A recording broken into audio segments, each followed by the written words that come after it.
This is actually the very last section of our syllabus, of our curriculum, 4.12. And it starts with the right triangle.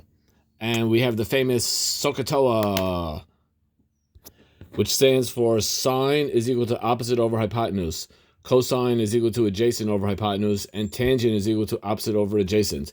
Let me write that down. Opposite over hypotenuse, cosine is adjacent over hypotenuse, and tangent is opposite over adjacent. Now, this is called trigonometry. And trigonometry is dealing... See, trigonometry is a little bit different, because in geometry, you're looking at the triangle. And in algebra, you're looking at the numbers. But in trigonometry, you're not looking so much at the lengths and the triangle itself. You're looking at the ratios, because a sine is a ratio of the opposite to the hypotenuse, and so on and so forth. So we're going to do some very, very, very basic trigonometry, and it's more just defining what all the words and terms mean. So if we look at a right triangle whose sides are 3, 4, and 5, and by the way, Pythagorean theorem comes out here: 3 squared plus 4 squared is 9 plus 16 equals 25, which is 5 squared. I forgot to say the most important thing.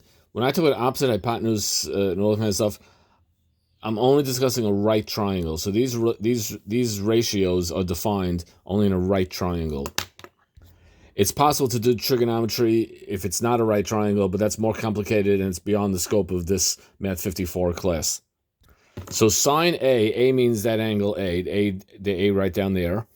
Sine A is opposite over hypotenuse. So in this case, that would be 4 over 5.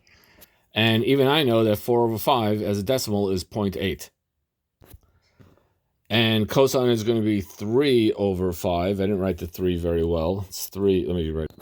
Cosine is 3 over 5, and tan is 4 over 3. So first of all, when it comes to opposite, adjacent, it's all relative. It's relative. In other words, if I'm looking at the angle A down there, the adjacent side is the 3. The opposite side is the 4.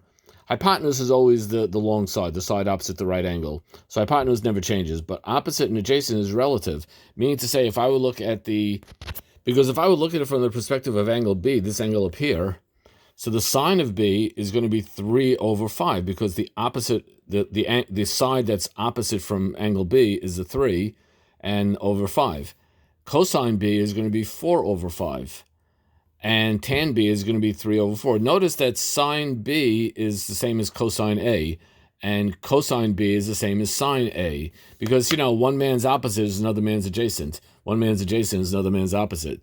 The hypotenuse is always 5. That doesn't change. But the tangent, it changed, because in one case, when I'm looking at A, the opposite is 4 and the adjacent is 3.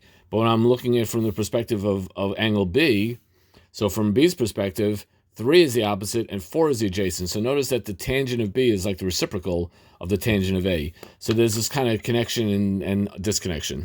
We also see that sines and cosines and tangents can be expressed as fractions, or they can be expressed as decimals, but that's what these ratios... That's what sines and cosines and tangents are all about. They're all about ratios. Ratio.